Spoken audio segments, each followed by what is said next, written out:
This is from chapter 11 of the biography, and it concerns a fellow named Jack Abbott, who Norman Mailer and some other people got out of prison, or helped get out of prison, I should say. And they didn't do it all, but they wrote letters to get him out. And when he got out, he was completely, didn't know, he'd been in prison all his life, and ultimately he killed someone. His name was Jack Abbott, and this is called The Abbott Business. Jack Abbott was paroled on June 5th, 1981. Over the next 8 months, the Abbott business would result in the death of a young actor, Richard Aden, and damage to the lives of many other people, Mailer included.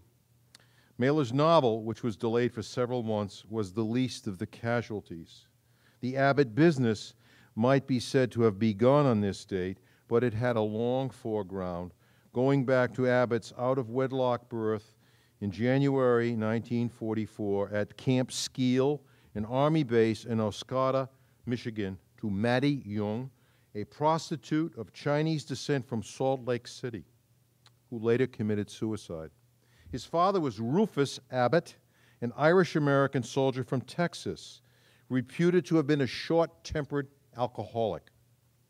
His son, John Henry Abbott, grew up in foster homes and detention centers and began a run of sentences as a teenager that kept him behind bars for all but 9 months of his life until age 37.